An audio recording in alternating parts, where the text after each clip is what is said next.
yaa man si nun ay Yàlla nu jox Cheikh Moustapha Cheikh Moustapha yaa sàkk fii béréb bu rëy lépp a ngi fii lus jóg di wut lépp a ngi fii nan jéema xam Cheikh Moustapha nan daldi jóg jawal fa moom te sàkku fa te wut fa moom Yàlla dogal ñu xam ko moom yéem na lool Cheikh Moustapha Cheikh Moustapha yaa nu sagal di la xalaat nga nuy bégal di def si nun di nu teral biir ak biti Cheikh Moustapha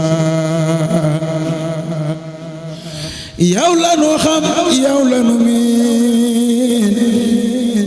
ba ku la gis nga dal di miin sant wa sax tur wa gën a miin yow yaa jago Cheikh Moustapha Cheikh Moustapha beral ganu Cheikh Moustapha yëgal ganu lu nëbb feeñ faral ganu yaa jago Cheikh Moustapha Cheikh Moustapha kenn dootu def lu mel ni sax kem li nga def yaa sàkk sax lus man di def hadiya fi Cheikh Moustapha man dégg naa ci Cheikh Moustapha te fonk naa Cheikh Moustapha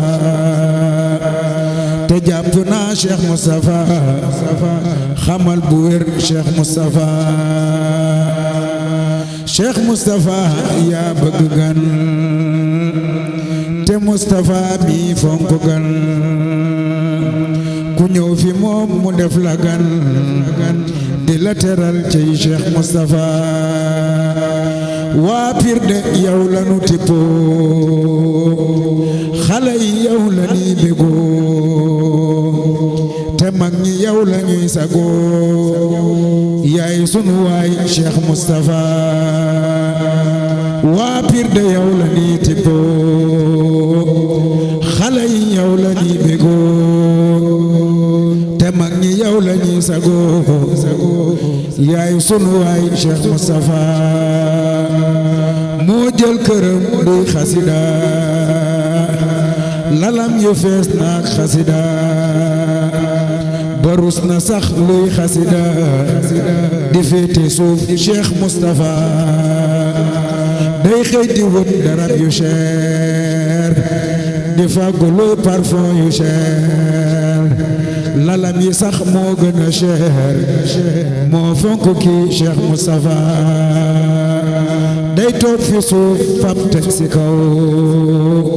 xasida yi ñuy féete kaw ba sàkko fi ñuy féete kaw kem li mu doon Cheikh Moustapha boo ko gisee gis nga bu wér Cheikh Moustapha bu wér wér li ma fi wax moo di lu wér Cheikh Moustapha mooy Cheikh Moustapha yow ku la xam na li gën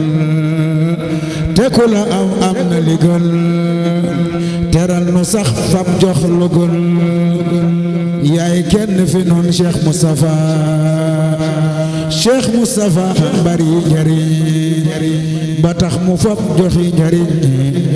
Pire ak li wër ñépp a jariñ yaa nuy jariñ Cheikh Moustapha ñoo ngi fi yow dun jug fi yow di wut andi lu jëm fi yow te sax fi yow lu mën a xew ba am ngërëm Cheikh Moustapha ñoo ngi fi yow di wut yow di wut andi lu jëm fi yow te sax fi yow lu mën a xew ba am ngërëm Cheikh Moustapha